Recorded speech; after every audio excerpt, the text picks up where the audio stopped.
चकली और तोता सच्ची दोस्ती की मजेदार कहानी।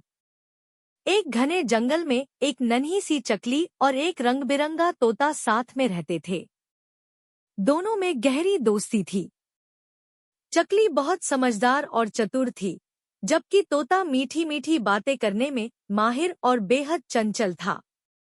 उनका पूरा दिन मस्ती में बीतता। वे एक दूसरे को मजेदार कहानियां सुनाते, अलग-अलग फल खाते, पेड़ों पर खेलते और गाने गाते। तोता बहुत सुंदर गा सकता था और जंगल के बाकी पक्षी उसकी मीठी आवाज के बहुत दीवाने थे। चकली अक्सर मजाक में कहती, मित्र, लोग तुम्हें सिर्फ तुम्हारी मीठी बोली के लिए पसंद करते हैं, लेकिन अगर तुम्हें सच्चा दोस्त बनना है तो अक्लमंद और समझदार भी बनना होगा। जंगल में संकट। एक दिन जंगल में एक चालाक शिकारी आया, जो रंग-बिरंगे पक्षियों को पकड़ने के लिए जाना जाता था। उसने तोते को देखा और सोचा, यह तोता बहुत सुंदर और मीठा बोलने वाला है, इसे पकड़कर अच्छे दामों में बेचूंगा। उसने एक पिंजरा रखा और उसमें मीठे फल डाल दिए, ताकि तोता लालच में आकर उसमें फंस जाए। तोते की गलती।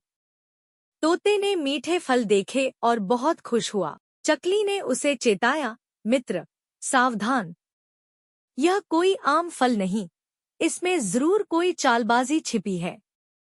लेकिन तोते ने उसे नजरअंदाज कर दिया और कहा, तुम जैसी छोटी चिड़िया मेरी चिंता मत करो, मैं बहुत होशियार हूँ। तोता जैसे ही फल खाने गया, वह पिंजरे में फंस गया। चकली की चतुराई। चकली बहुत चिंतित हो गई, लेकिन उसने अपनी बुद्धि से हल निकालने का फैसला किया। उसने जंगल के दूसरे पक्षियों को मदद के लिए बुलाया। कौआ, मोर, कोयल और हिरण सभी इकट्ठा हुए। उन्होंने शिकारी का ध्यान भटकाया। चकली और बाकी पक्षियों ने मिलकर पिंजरे का ताला खोल दिया और तोते को आजाद कर दिया। तोते को अपनी गलती का एहसास हुआ। उसे सच्ची दोस्ती का मतलब समझ आया। मित्र, तुम सही थी। सिर्फ मीठी बोली और सुंदरता ही नहीं, अक्ल और समझदारी भी जरूरी होती है।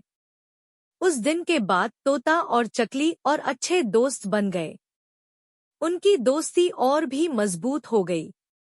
इस कहानी से सीख, दोस्ती सिर्फ मस्ती करने के लिए नहीं होती, बल्कि एक दूसरे की परवाह करना भी जरूरी है। सिर्फ मीठी बातें और सुंदरता ही नहीं, समझदारी और बुद्धिमत्ता भी जरूरी होती है। जो मुसीबत में साथ खड़ा हो, वही सच्चा दोस्त होता है। एक सच्चा दोस्त हो तो हर मुश्किल आसान लगती है। जो तमने आ वार्ता गमी होए तो लाइक, शेर અને સબસ્ક્રાઇબ કરવાનું ભૂલતા નહીં।